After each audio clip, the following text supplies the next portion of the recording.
coyote comes in. Just keep talking, don't say a word. So if you have, I don't want this on the internet. It's top secret. I own it.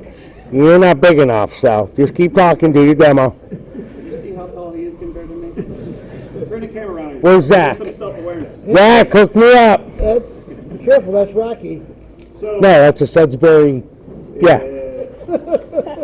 So if I have a steel screen on here and a little bit of grass, right, and there's no weather, and I have this set made the way I left it, a coyote comes in, puts pressure down this pan, and I probably have him right here, right? I have him good.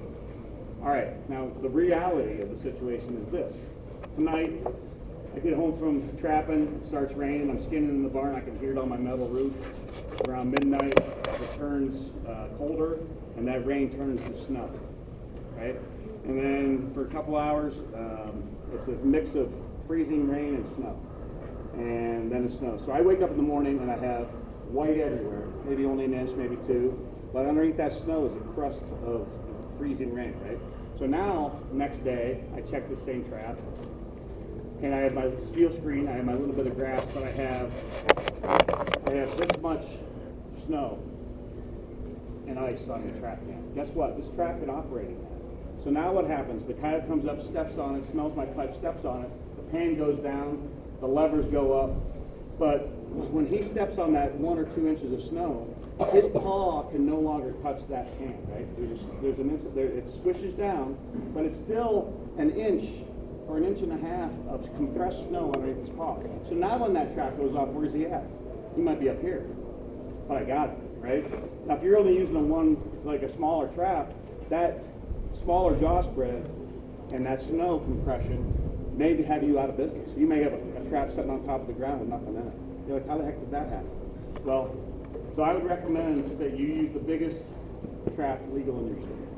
And if you're trapping coyotes, I'd use a 6 inch. This is 5 3/4 New York, and that trap meets that. If you're in PA and you could trap with a 6.5 inch inside, I'd do it. Now, there's people here that say, well, wait a minute, Zagger. I catch 75% fox and 25% coyotes. I catch plenty of fox in these, but it's not a fox trap. So there's a wonderful bunch of traps on the market now. The MBs and the Kendall's no BS traps. And there's other smaller versions of good traps. And I'd use the biggest trap you're comfortable with. But some guys catch only 1 coyote for 10 fox or whatever. And that's a tough thing. A red fox weighs 9 pounds and a coyote weighs 39 pounds. There's just not a perfect trap for it. That's like saying, I need a rifle that's good for whitetails and elephants. You know, it doesn't really exist. Well, some of you guys shoot a .308 mag and cut your deer in half, so maybe it does. Yeah, whoom! I think I got it. I lost the sight picture somehow. But anyhow, the point of the big trap is not to hold the coyote. Now, there's other things here that I like. I love a trap with a wire lever, and there's a reason for that. It'll cut through material, right? And I say it all the time. I say it at my classes. If you're driving down the road and you have your arm out the window, listen to the Van Halen or Merle Haggard, whoever you listen to, and we all do this, right? If you put your hand like this, it cuts through the air, right? But if you turn your hand like this, what happens? So picture a paddle, picture a traditional trap with a flat piece of steel here, coming up through material versus a wire cutting through it. And another thing with freezing ice and freezing rain, if you work outside at all with farm equipment or anything, what happens with metal? It's like a magnet for ice, right?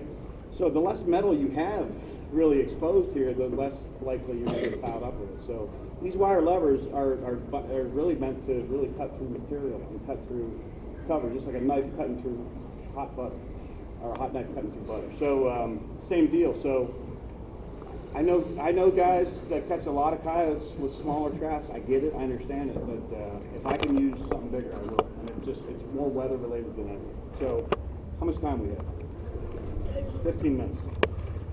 Any other questions yet before I start digging and playing? Man, that means I'm through it. Or you guys are sleeping.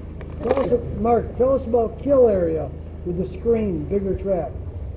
So what Bill's talking about is when you use steel screen on a trap, it not only protects the underneath your pan for material and dirt to fall under it, it can, if your tension's light enough, increase the kill area of your trap. So in theory, if this thing has steel screen on it and it's a 3x3 and there's screen going all the way around it, an animal stepping on that screen could set that trap off. But the screen's got to be locked in to underneath the levers or underneath the jaws, otherwise it'll just pop up, right? So I run a heavy enough tension. The reason I have this holster on my side is because I believe in big, heavy pan tension because I don't want to catch possums and skunks. So I have this with me all the time, and I'm constantly adjusting this. And I know what I have, and people feel this like, holy cow, this is a coyote trap, and I have a set for coyotes. But on a smaller trap, like a Bridger number 2 or something like that, you could easily increase the kill area with less pan tension. And I wouldn't worry at all about toe cast, that kind of thing. It can do that, but it's a double positive, I guess, about steel screen. But if I show you, I take copious notes when I trap, and over the last few years, when I've really paid attention and focused diligently on my pan tension, literally, picture catching 150 coyotes and catching no possums and no skunks. Zero. Amen. Zero. Bill's got a picture of him holding a pipe and wearing a sign that I think says something negative about Zagger and holding a skunk. And I'm like, you ain't running the pan tension, man. You know, Number 100. Oh, number 100. With a pipe dream set. So Bill's a good friend, but you know he's been trapping a long time, and he adjusted and adapted. And him and his partner's a little older than him. They pretty much won 100% pipes, right? Yeah. It was so much easier to put in, and your catch didn't go down, right? The Hardly answer has down. to be We still mix a few dirt holes, but yeah. it's a lot of catch.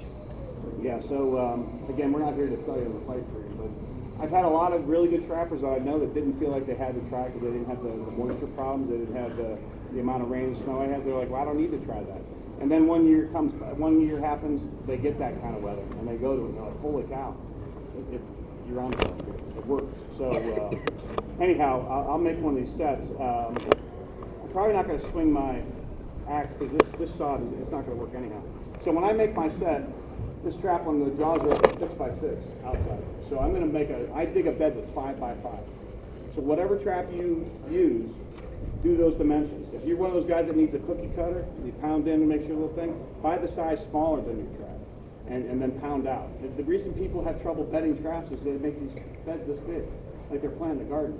Then they try to recreate what Mother Nature already gave you. Again, leave here saying make your bed smaller to start with and hammer them out. So I'm going to go ahead and do that. What he's really saying is make it smaller, hammer them out sideways, and then later after he puts the trap in, he's going to pound it back towards the trap. Is that what you said, Mark? That's exactly what I didn't say. No, what he's saying is I left out the step of, I pounded out to get the trap in it, but then when I bed it, I pounded back in around it to pinch it in place. I'll show you that. That's your last comment. Very good. Don't worry, I got you. I didn't even start yet. So, You didn't get that? I never understood. No, I got it. I never understood the angled hammer, the blades. I like this blade because I can pull towards me and I can push away like a bulldozer. So whether you buy one or whether you build one, the angles don't make any sense to me. So here's my grass stuff. Here's my pipe. So I'm going to come back 9 inches, give or take. And again, this is all sod here, so this is going to be hard to do. Wind direction? What's that? Where's the wind? The wind is coming right in my face. Boy.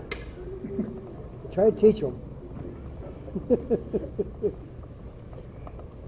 So you can't see this, but I can promise you the bed is smaller than this. So now what we're talking about is I go down here and I go, so this is at 9 o'clock, this is at 6, and I'm just going out.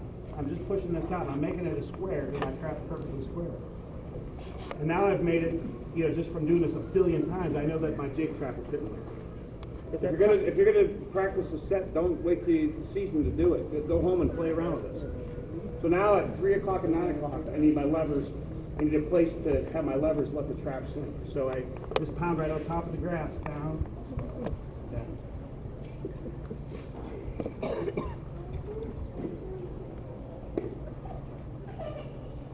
This is a dogless trap. But I said if I had a dog, I put my dog at 6 o'clock. And I put the loose jaw at 12, just the way I do it. If you want to flip it around the other way, you're fine. It's just how I've always done it, and I like it that way.